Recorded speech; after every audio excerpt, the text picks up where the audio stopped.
Hello and welcome to another video.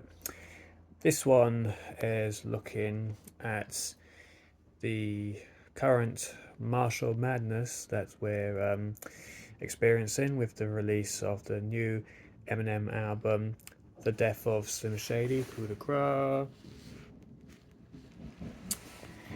And in conjunction with that, there's been a few pop-up shops that have been coming out to promote it, and I managed to visit the one here in London, in Soho.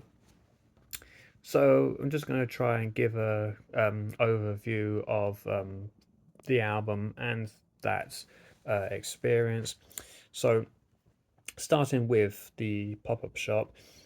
I passed it yesterday at the time of recording, and I've just kind of like caught the end of it essentially, as Eminem was coming out of the shop. Managed to get a quick video of him, but apart from that, didn't get to experience it at all.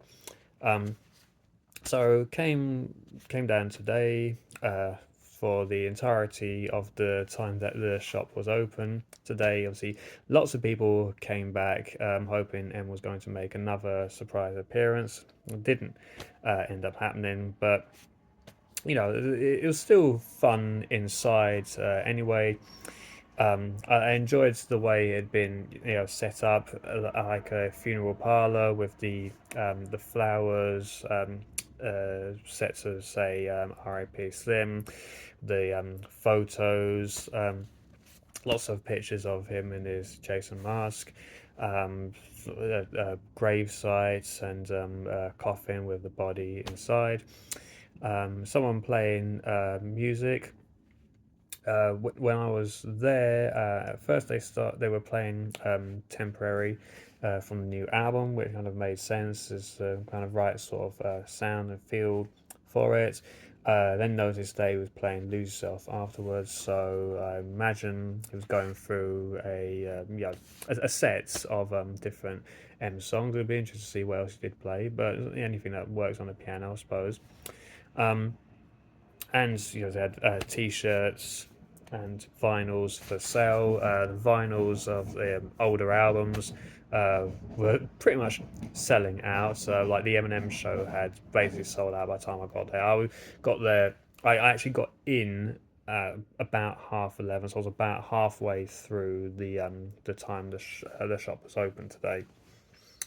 Um, but it was certainly interesting. So, it drew a big crowd, lots of people going past, and people who had no idea what was happening, like I didn't yesterday, were interested to see what's going on. A few people thought it was an actual funeral for Eminem, which was interesting. But yeah, it's all been in promotion for the album, The Death of Slim Shady, which has been described by M himself as a concept album that you need to listen to from beginning to end in that order. Now, so M's albums before have always felt, sequenced in a way that they're supposed to be, played from beginning to end like that. So so I certainly have listened to all of M's albums in that way before. I generally prefer listening to them in that way if I'm going to listen to the entire thing. Um, and in terms of the actual storyline for this, I mean, I'm sure there's going to be more things that come out about how you're supposed to, how each song is supposed to like feed into the next one and whatever. I haven't heard a lot from my listens of it that dictates necessarily which songs are supposed to go where. In terms of the actual story, I mean, it begins with roughly in the beginning of like talking about his old Slim Shady habits, kind of creeping around and not being able to get rid of them, and then Slim Shady himself kind of taking over him and trying to getting back into the more controversial ways they used to be in, getting to attack various groups of people and just say things aren't considered appropriate and this kind of thing. But this section of Slim Shady taking over is essentially the first two-thirds of the album, which in a way is good. It gives Eminem something to focus on. And there's like more recent albums where there's a kind of vague topic to them. He does still like kind of have a tendency to stray off into other subject matter. There's no songs of M, trying to deal with these crazy women that are like, it's no wonder he can't have a relationship and all these women are so mad. Thankfully, there's none of that on this album. Um, but having said that, having to go through all these offensive songs is it kind of like becomes a bit of it does kind of come a bit repetitive. I mean, there's like three songs literally back to back that are essentially the same title: Evil, Lucifer, Antichrist. They are all good in their own ways. Each song has got some, certainly at least some good lyrics to them, and I say it sounds very focused and energized. And there's some, very witty wordplay and punchlines on several of the tracks. Um, the production isn't like, well, this is like kind of very general kind of styling. It's not like too modernizing, like with like a trap feel that kind of took over a bit of the recent output. Nor is it like a complete retread of any previous stuff. It's kind of just there in a sense, but it's not. It doesn't distract too much at any point. It's usually, I mean, M himself is a producer or additional producer on every song on the album. A lot of the usual suspects for M's production return. Dr. Dre, of course, is on there. Um Dem Joints, Fred Wreck, Mr. Porter, Emil, Skylar Grey, along with a few other additional producers, a lot of whom aren't as well known. The Lyrical Lemonade people come on for the track Toby and this kind of thing, but so it's a general kind of production for an album, nothing too out of the ordinary. Louis Resto helps with a couple of the tracks, including Brand New Dance, which is apparently taken from Encore. Is the Christopher Reeve song that was supposed to have been on there before his passing, and the song got taken off. Um, if it is the actual song, there's clearly been some updating with some more modern references on there, but I can certainly see how lyrically it's not too far from what M was doing at that time, and certainly musically it kind of fits that era as well. There's been some talk that some of the opening Renaissance track is from that era as well. Again, I don't know if that's been verified or not. It does. There's certainly bits of it that do sound like they could have been from that time.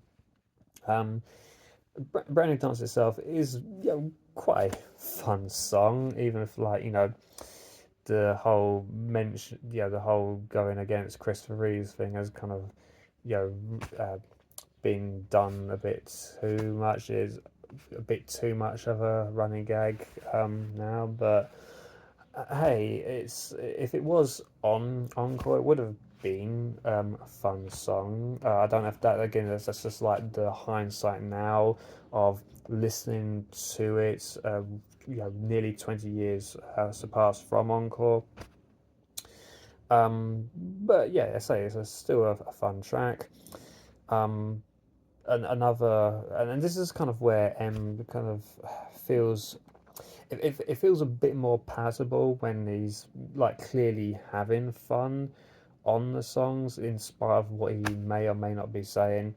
Um, Kind of similarly with Houdini, the lead single, again helped by Louis Resto, as a sort of sequel to Without Me, and does quite a good job of recapturing that kind of feel. I mean, it does very heavily reference the Guess Who's Back theme and this, but yeah, it's certainly a very catchy track with its Steve Miller Band's Abracadabra sample, and just it's just a very you know upbeat, catchy song. In terms of that traditional lead Eminem funny single, it's pretty much the best one he's done since Without Me. So it's like of that complete style, not in the way that some of the other later ones have kept. I've tried a different formula to work in that kind of style. This is certainly like very back to basics, but in a good way. And yeah, like again, not every lyric on there is a home run, but there's certainly a lot of very amusing lyrics on there, and the rhyme schemes themselves are generally quite good.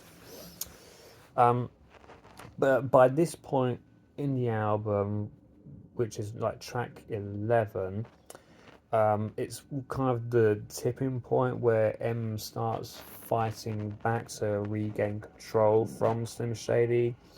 In the next proper song after this, Guilty Conscience 2, the sequel to the track Guilty Conscience, from the Slim Shady LP. Of course, with that track being a collaboration with Dr. Dre playing like the good angel on the shoulder against Eminem being the evil devil on the shoulder, which with this context works well in terms of a morality discussion. But this time it's talking with himself or with Slim Shady, and then Slim Shady taking those roles. And yeah, it's the same kind of discussion that we've had from M in quite a few of his songs, by now. But it's still one of the better tracks on the album, in spite of some of the glaring inconsistencies on it. I mean, uh, we get kind of an apology in a way to all the people that Eminem has dissed in his time in his career, which then kind of gets taken back a bit later on the album.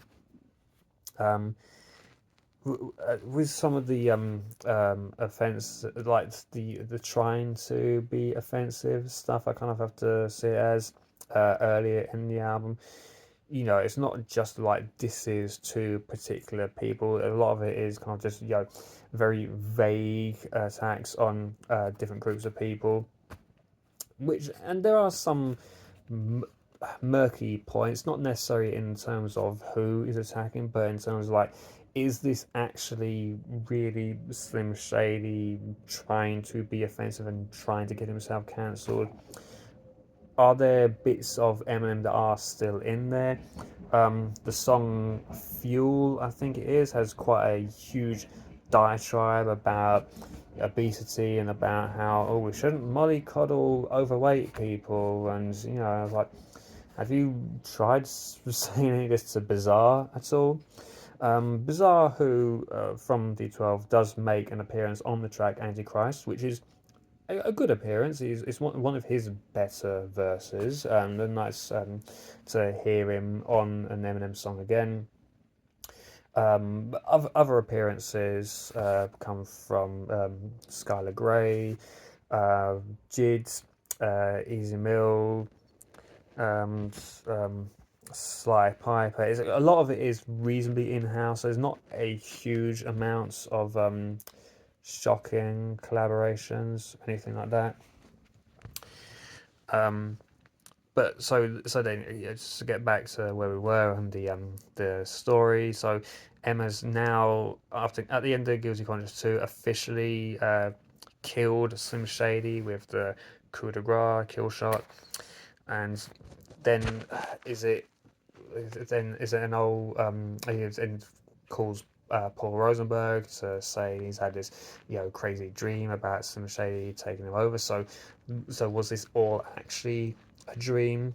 Um, while this is happening, it's playing over the song "When I'm Gone" about Eminem killing Slim Shady, which is quite a nice twist.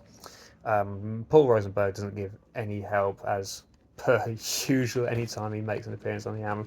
It's interesting that at the beginning of Houdini he appears as part of the intro to the song, not as a separate Paul skit, which we generally get on an M album, which is surprising. I don't know if I just felt that there were too many other little skits going on, or anything, or the fact that Paul appears later. Again, it's just like not as actual skits, or just to be part of the actual storyline. Um, but regardless, Paul still has like useless as ever. So what the fact that he's now not being helpful is a bit of a surprise. To that revelation. But anyway, so then the next part of this, essentially last third of the album, is Eminem post death of Slim Shady. We have to assume. The first of these songs being Head Honcho, a collaboration with New Siney, Easy Mill, which is fine. Easy Mill's verses are good.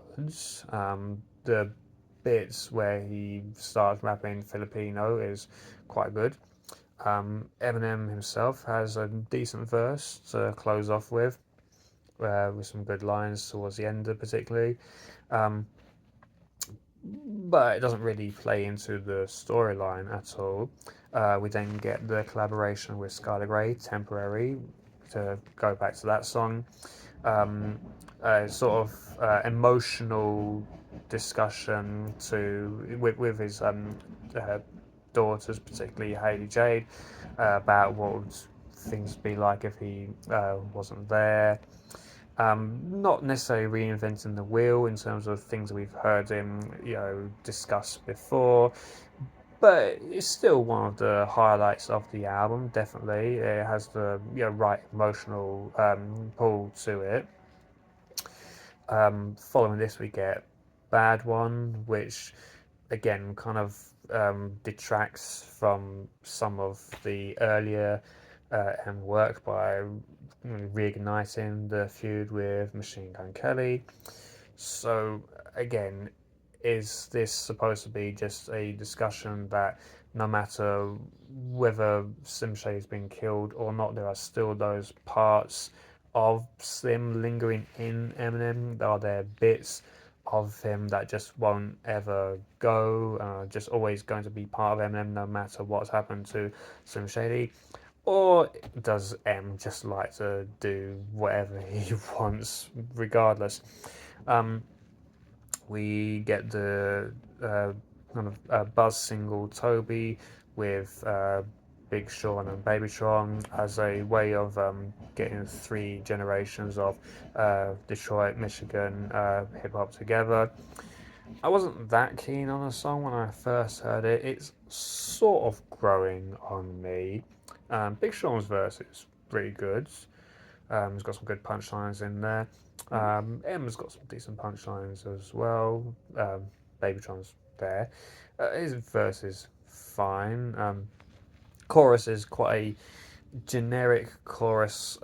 This is kind of the only real moment of like modern hip hop creeping in.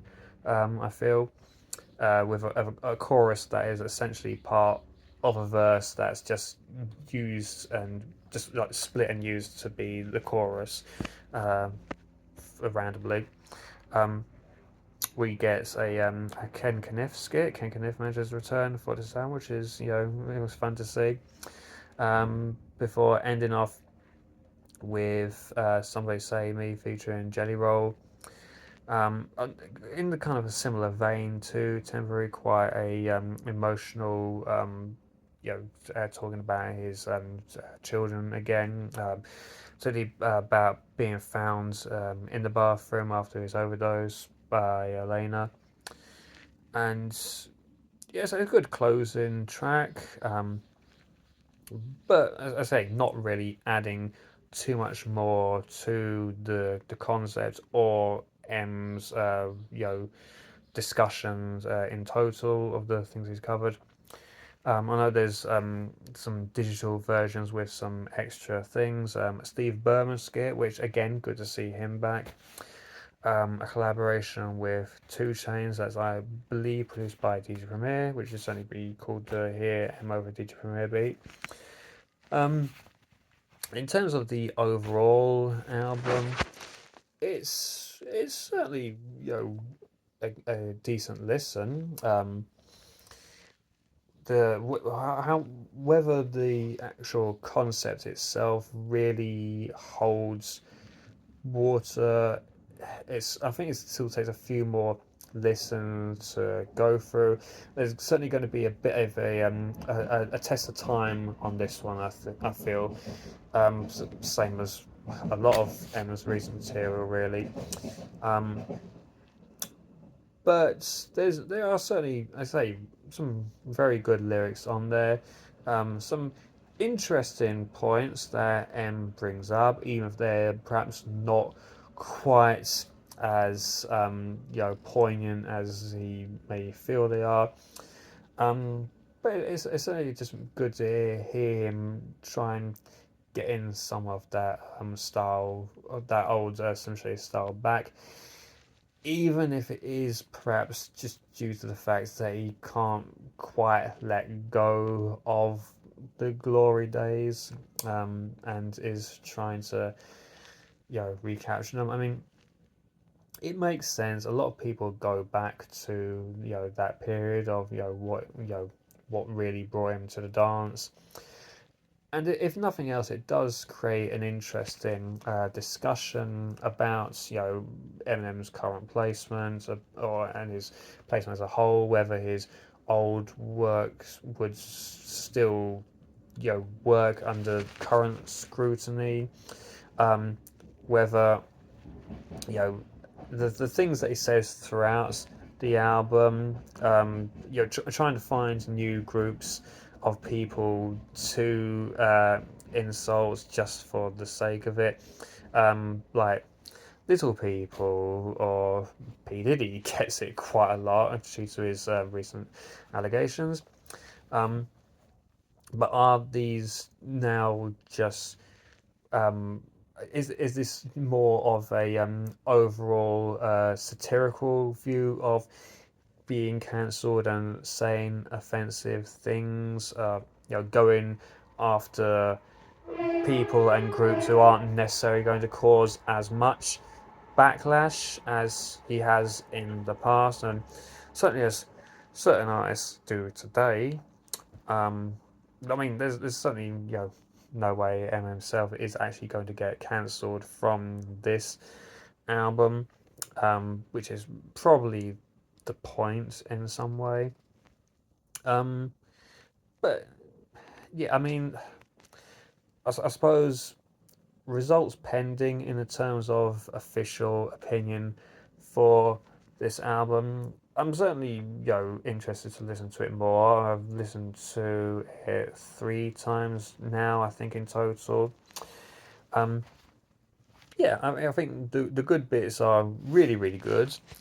The not so great bits aren't terrible by any means.